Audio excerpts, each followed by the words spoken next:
Hello, everybody. It's me, Nate, aka Devil Dog, and I'm back with another game review. This time I'm reviewing TT Isle of Man Ride on the Edge 3. It was published by Nacon and developed by Raceward and launched on May 11th of 2023 on every single system. Seriously, this game is on every single system.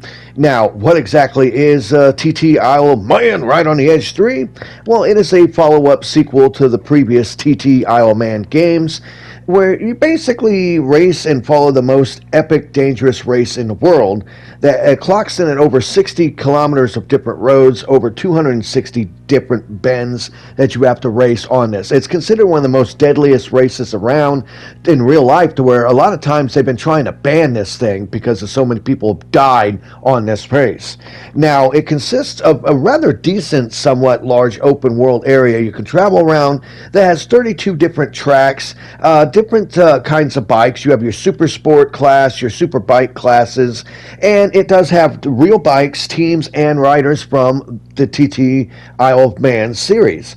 Has an upgrade system, of course, because you can't have a game like this without an upgrade system, but it's done in kind of an odd way, because the game of this kind of reminds me of like a motorcycle version of one of those open world Need for Speed games, because there'll be icons on the map where you can basically travel to start different missions or races and stuff like that, and these little purple icons on the map that are inspection bays. So if you want to upgrade your bike in one way or another, you have to go to one of these inspection bays and also have points that you've earned by playing the game. So the more levels you play, the more races you do and stuff like that, you'll earn upgrade points, and you basically cruise into an inspection bay and you can upgrade your bike. There are 11 different components within your bike you can upgrade, and each one has 5 upgrade levels. You can even mess around with the fuel tank and have it set to where, like, how much gas you can carry, which also affects the weight of the bike,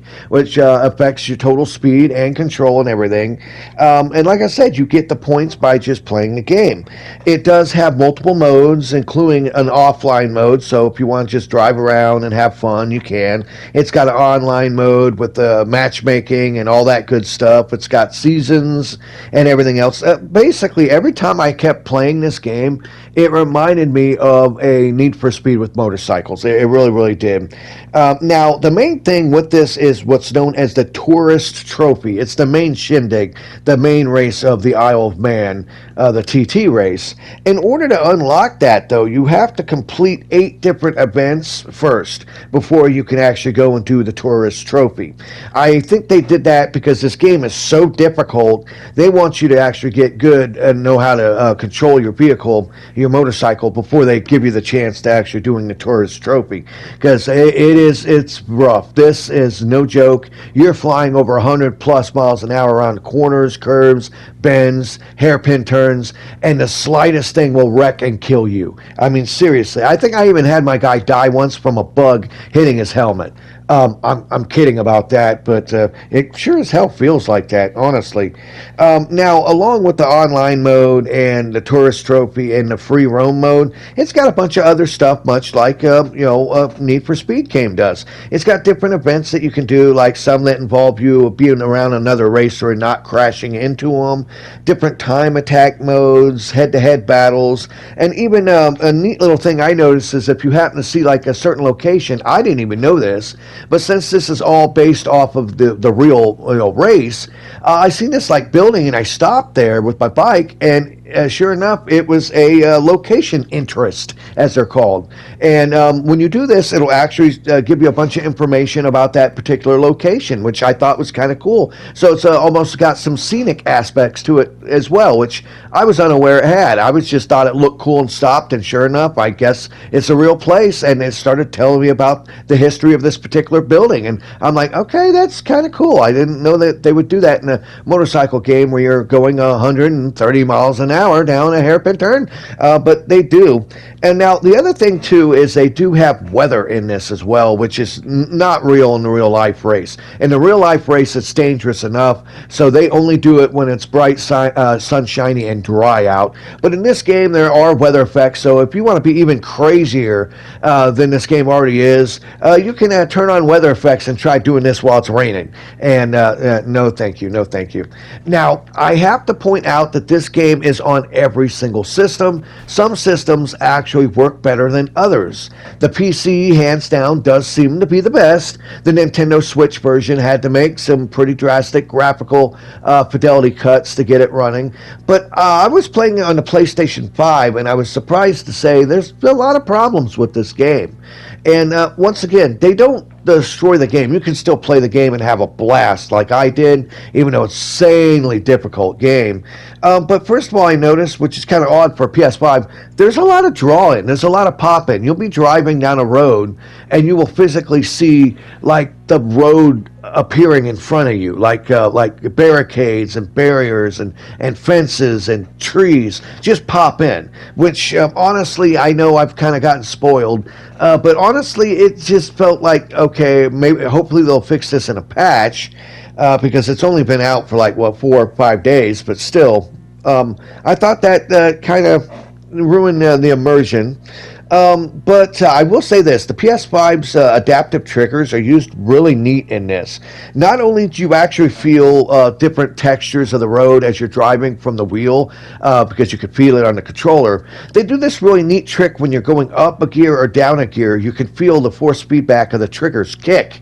And I thought that was really cool. It's like, oh wow. And the faster you go and the harder you change your gear, the harder the kick is on the trigger. And I'm like, okay, that's cool. Pretty nice a way of immersion. Now, the other thing I have to say, though, is it's got music in it, but it seems pointless. You can go into your options and you can tweak the sounds, but right out of the box, you can barely hear the music that's playing, and all you hear is the of the motorcycle. So kind of like the old Road Rash game from 3DO back in the day. Yeah, I don't know if you all even know what I'm talking about, but you'll have to go in and change the option to where you can turn the sound of the motorcycle down if you want to hear the music. But in the music, it's just for ambience, I think. I wasn't really worried about the music. I was more worried about not running into a tree at 120 miles an hour and going flying and smacking into a dumpster, honestly. Now, the other thing I have to point out about this, which I did not like, is you can play this offline, okay? But it does have an online mode, which most games do, not a big deal, but they expect you to sign in and create an account through the race ward, which once again isn't that big of a deal at first. But then they want, it's almost like doing a bank withdrawal with these people. If you sign in, you have to give them your email. Then they send a link to your email. Then you got to go to your email, find the link. Then you got to click the link. Then you got to create a profile. Then you got to create a, sign in with whatever service you're on. Like if you're on PlayStation, you have to sign in your PlayStation account. And basically, I don't like that because one, I don't like all these companies getting all my damn information, okay? Really, I'm a huge fan of just pick up and play. And the fact is, they make you jump through quite a bit of hurdles, a bunch of hoops to be able to get this thing where you can play online with other people. And while I guess I can understand it, but after a while, I'm just like, dude, this just feels like I'm trying to verify a credit card purchase or something. I mean, they don't ask you for your credit card, but the fact of the matter is, it's quite complicated getting online with this. They want too much. They should just let you sign in, and as long as you have a PlayStation account, that's it. That should be it.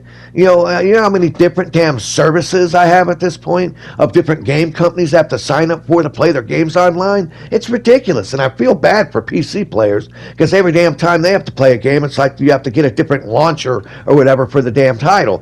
But honestly, that those are the only real nitpicks I have with it. The game controls great. It looks visually, it's stunning.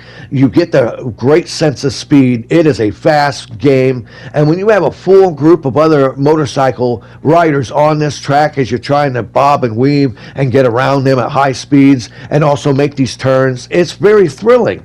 but it's very difficult. My God, I can't count how many times I kept crashing because the slightest things and you are a dead man. Seriously. They don't have any berms. They don't have any parts of the road off to the side that give you a chance to survive, like gravel. No, it's walls, barricades, buildings, trees. Game over. That's really what it is.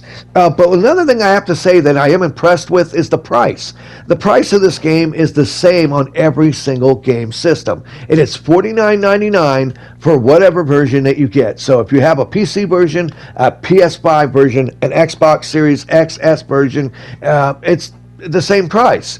But once again, that makes me feel bad for the people like Nintendo Switch, PlayStation 4, Xbox Ones, and stuff like that. Because if you think about it, I think the new current gen systems, that kind of counts as them getting a discount. While maybe it should have been like $10 cheaper on old generation systems, but that's just my personal opinion. Still, the price isn't that bad for what you get.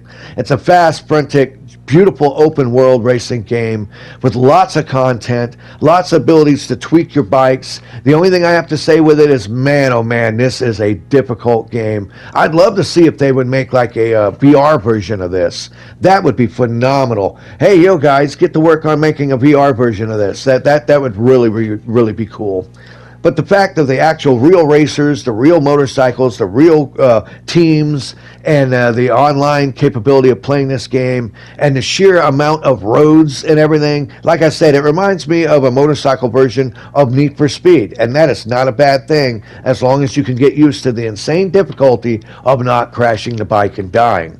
This was Nate, a.k.a. Devil Dog, and I want to thank each and every single one of you for watching this review.